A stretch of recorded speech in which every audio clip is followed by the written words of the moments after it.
नमस्कार मित्रांनो, ठरलं तर मग मालिकेच्या येणाऱ्या भागामध्ये अतिशय जबरदस्त ट्विस्ट आपल्याला पाहावयास मिळणार आहे आणि त्यामध्ये अखेर आता भर कोर्टात अर्जुनने आणलेल्या 3 पुराव्याने कावेवास दामिनीचा लबाडपणा आणि प्रियाच्या तोंडून वदवलेली खोटी साक्ष हे पुराव्यासकट अर्जुन आता भर कोर्टात सिद्ध करून आता प्रियाने आत्तापर्यंत दिलेल्या सगळ्या साक्षी खोट्या होत्या आणि सायकोटिस्टसमोर प्रियासुद्धा खोटं बोलली आणि त्यामुळे याची शिक्षा म्हणून प्रियाला जज आता 6 महिन्याची जेलची शिक्षा कशी ठोठावतात आणि त्यानंतर आता दामिनीची देखील 1 महिना सनद अर्जुन आता कोणती गोष्ट जजला दाखवून आता रद्द करतो हे सगळे या व्हिडिओमध्ये आपल्याला बघावयास मिळणार आहे। आणि ज्या वेळेस आता प्रियाची खोटी साक्ष आणि प्रियाचा तो खोटरडेपणाचा पुरावा रविराज समोर येतो, त्याच वेळेस आता जेलमध्ये जात असलेल्या प्रियाला रविराज आता एकच महाभयानक वाक्य सांगून प्रियाला कसा तिसरा मोठा धक्का देतो हे सगळं आता आपण या व्हिडिओमध्ये बघूयात। त्यामध्ये आता अर्जुनने सायकोटिस्टसमोर प्रियाची पुन्हा चौकशी केलेली असते आणि त्या चौकशीमध्ये प्रियाने आता रागाच्या भरात सगळं काही दुसरं सांगितलेलं असतं। म्हणजे विलासचा खून कसा झाला हे प्रियाचे जे अगोदरचे कोर्टात सांगितलेले स्टेटमेंट असते त्याच्यामध्ये आता प्रियाने खूप काही बदल केलेला असतो। पण ताबडतोब त्याच वेळेला सायकोटिस्टसमोर अर्जुनने प्रियाने स्टेटमेंट काय दिलं होतं आणि आत्ता प्रिया काय बोलते हे दाखवून दिलेलं असतं आणि त्यामुळे अपराधीपणाची भावना आता तिच्या मनात धरून प्रिया ही अर्जुनला विलासचा खून कसा झाला हे सांगत असताना आता अपराधीपणाच्या ती भावना आता सायकोटिस्टच्या लक्षात येऊन सायकोटिस्टने प्रिया ही खोटं बोलत असून प्रिया आत्तापर्यंत जे सांगते ते फक्त असत्य बोलते आणि प्रियाच्या मनातून जे काही ती सांगण्याचा प्रयत्न करते ते सगळं खरं नसून ती तिच्या मनाने हे सगळं सांगत असल्याचे आता सायकोटिस्टने रिपोर्ट्स दिलेले असतात। इकडे मात्र आता प्रियाने सायकोटिस्टसमोर काय वाक्य सांगितलेत आणि चौकशीमध्ये कोणता रिपोर्ट तयार झाला यामुळे दामिनीला आता खूप काळजी वाटून राहिलेली असते। दामिनीने त्यासाठी आता प्रियाला फोनसुद्धा केलेला असतो, पण प्रियाने असं सांगितलेलं असतं की ज्या वेळेस विलासच्या खुनामध्ये मी जे स्टेटमेंट दिलं होतं ते स्टेटमेंट आज मी पुन्हा सायकोटिस्टसमोर दिलं आहे। पण प्रियाच्या बोलण्यात घाबरटपणा आता दामिनीने ओळखलेला असतो आणि त्याच वेळेस दामिनी महिपतला म्हणते की नक्कीच प्रिया काहीतरी खोटं बोलती आणि प्रियाने नक्कीच काहीतरी वेगळं सांगितलं असावं असा विचार करून आता दामिनीने देखील आता हुशारीने अर्जुन आणि सायलीला डिनर डेटसाठी बोलावलेलं असतं। अर्जुन आणि सायलीला फोन करून डिनर डेटला बोलावताच मात्र इकडे अर्जुन आणि सायलीने आता दामिनीचा कावेबाजपणा ओळखलेला असतो आणि त्याच वेळेस आता पटकन तरीसुद्धा अर्जुन आणि सायली दोघेही दामिनीने सांगितलेल्या ठिकाणी आता डिनरसाठी आलेले असतात। त्यानंतर आता दामिनी अर्जुनला मोठ्या हुशारीने त्याने 8 दिवस हजेरी लावण्यासाठी मधुभाऊंना कोर्टात आणले नाही आणि जर मी हे कोर्टात दाखवलं तर कदाचित मधुभाऊ पुन्हा जेलमध्ये जाऊ शकतात असं ब्लॅकमेल करून पुन्हा आता प्रियाचे सायकोटिस्टसमोर जे चौकशी झाली त्याचे रिपोर्ट्स त्या बदल्यात मागितलेले असतात। पण हुशार अर्जुनने दामिनीला दाखवून दिलेले असते की मी कोर्टाची लीगल परवानगी घेऊन मधुभाऊ 7 दिवस हजेरी लावण्यासाठी येणार नाही हे कोर्टाकडून आता परवानगीने आता कबूल करून घेतलं होतं। आणि असे आता जेव्हा अर्जुन आता दामिनीला सांगतो त्याच वेळेस आता दामिनीचा मोठा इन्सल्ट झालेला असतो आणि दामिनीच्या नाकावर टिचून आता सायलीने आता तुम्हाला जे काही सायकोटिस्टचे प्रियाचे रिपोर्ट पाहिजेत ना ते तुम्हाला डायरेक्ट आपण कोर्टात आल्यानंतर तुमच्या समोर येतील, तोपर्यंत तुम्ही काही काळजी करू नका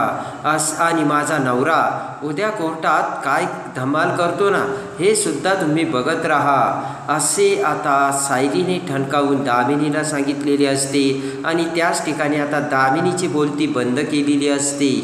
इकडे आता दुसऱ्या दिवशी अर्जुनने आता साक्षी आणि प्रियाच्या विरोधात जे जे काही पुरावे आहेत त्याची सगळी चेन केलेली असते आणि त्या चेनमध्ये आता सगळे पुरावे अर्जुनने समोर आणलेले असतात.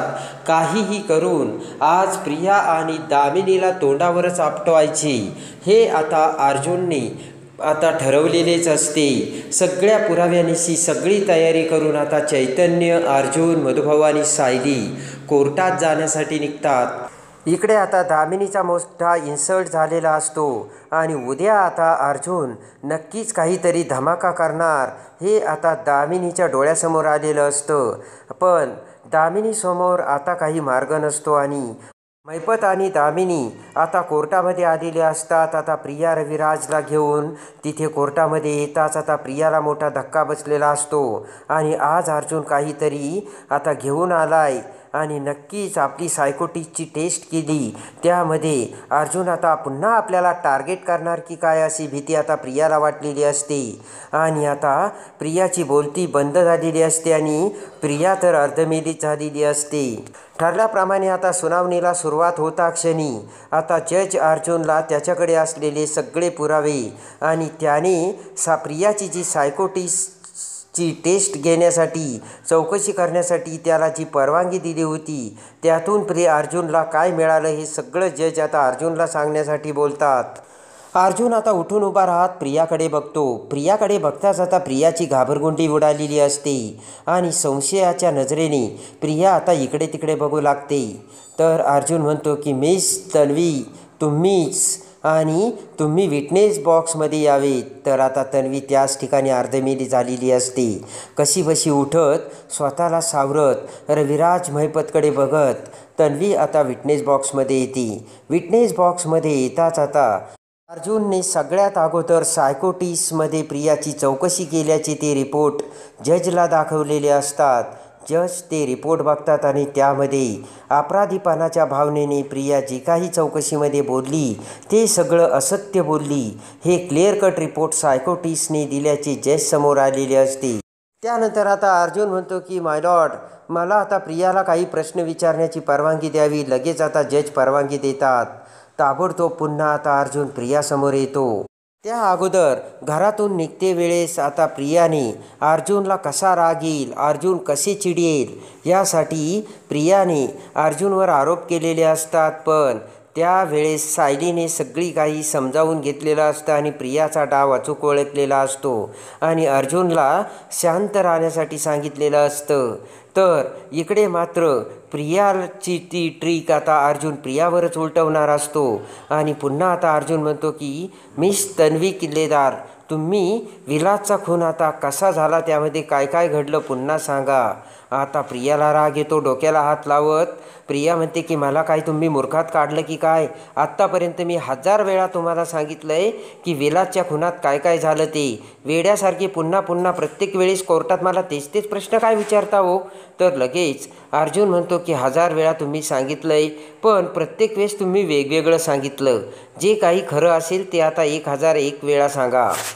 आणि आता प्रिया पुन्हा विलासच्या खुनात काय काय घडलं हे सगळं सांगू लागते आणि ज्या वेळेस प्रिया ही सांगत असते त्याच वेळेस आता प्रियाने सांगितलेलं असतं की मधुभाऊंनी त्यांच्या डाव्या खिशातून बंदूक काढून दोन्ही हातांनी विलासवर गोळी चालवली आणि विलास खाली पडला.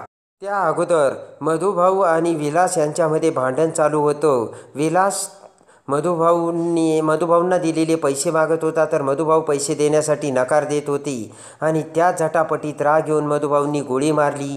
हे सगळं मी मधुभाऊच्या पाठीमागे असलेल्या कपाटाच्या शेजारच्या टेबलच्या आड बाजूला लपून बघत होते. आणि जेव्हा आता प्रिया असं बोलते त्याच वेळेस अर्जुन म्हणतो की मधुभाऊच्या स्ट्रेट फॉरवर्ड टेबल पाठीमागे तुम्ही हे सगळं बघत होत्या तर तुम्हाला पाठमोऱ्या मधुभाऊंनी हे सगळं बंदूक खिशातून काढली, ट्रिगर दाबून विलासवर गोळी चालवली. हे कसं दिसलं त्या अँगलने रिक्रिएशनमध्ये काहीच दिसत नाही आणि हे त्याचे रिपोर्ट मी लॉर्ड असे म्हणत अर्जुन तेही रिपोर्ट आता जजला दाखवतो आणि पुन्हा एकदा प्रिया तोंडावर पडलेली असते आणि पुन्हा एकदा प्रिया खोटं बोलत आहे हे आता सिद्ध झालेलं असतं. आणि त्यानंतर आता दामिनी ऑब्जेक्शन घेत म्हणते की माय लॉर्ड माझ्या साक्षीदाराला ॲडव्होकेट अर्जुन सुभेदार प्रेशर आणून त्यांना जे पाहिजे ते वदवण्याचा प्रयत्न करत आहेत.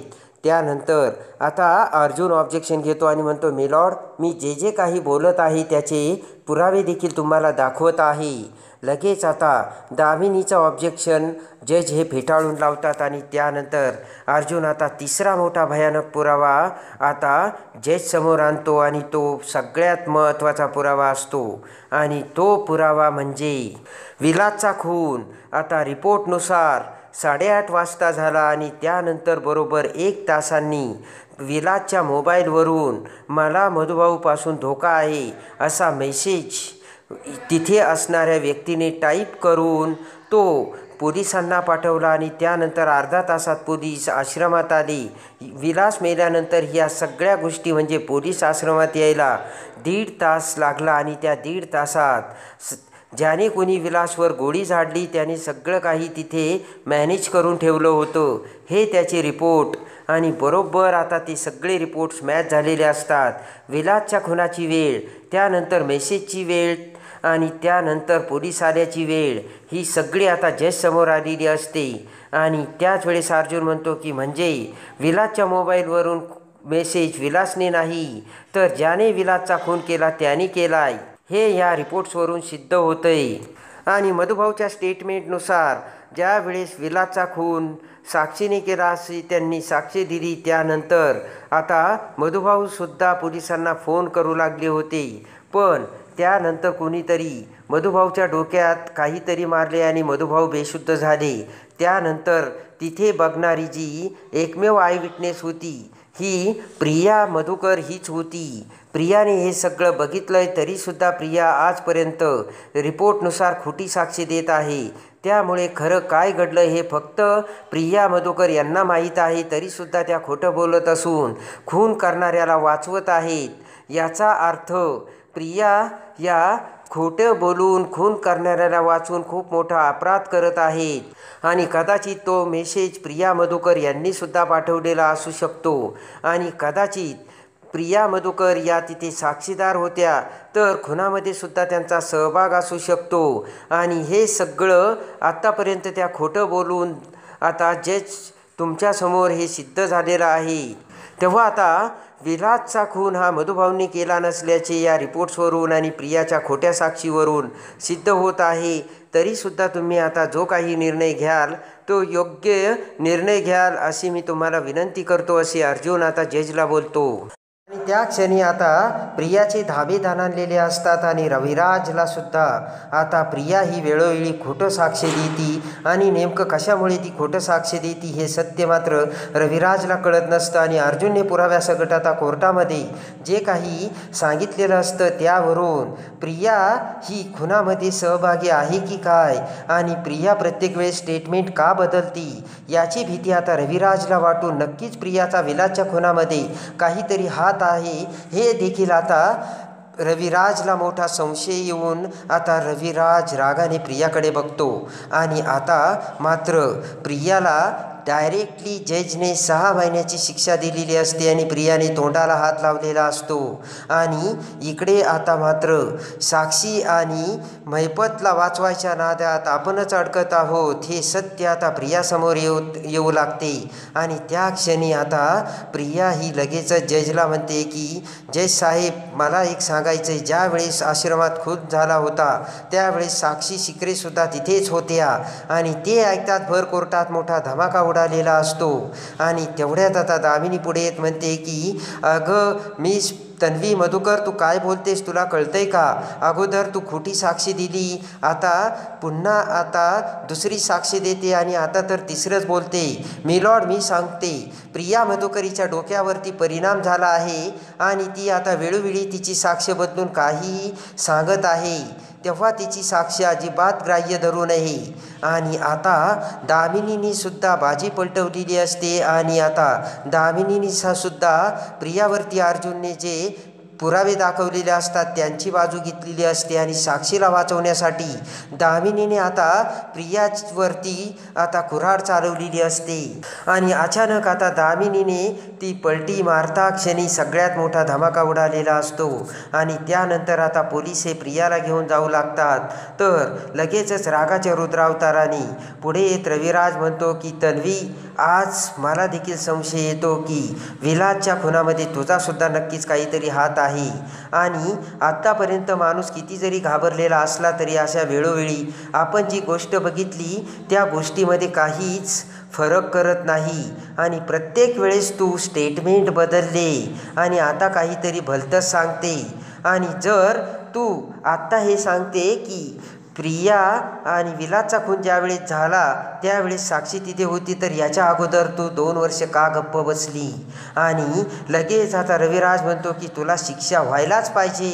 आणि रविराजने सुद्धा आता प्रियाला जी साक्षी दिली त्यासाठी मान्यता दिलेली असते. आणि इकडे आता अर्जुन आता विलासचा खून हा साक्षीने केला हे पुराव्यासकट कसे सिद्ध करतो आणि दामिनी देशमुखचे खोटेचे रूप आणि खोटा चेहरा आता पुन्हा आता जज समोर आणून अर्जुन आता एकच असा पुरावा कोणता आणतो की जेणेकरून पुढच्या सुनावणी जज आता दामिनीची सनद रद्द करताना आपण बघणार आहोत.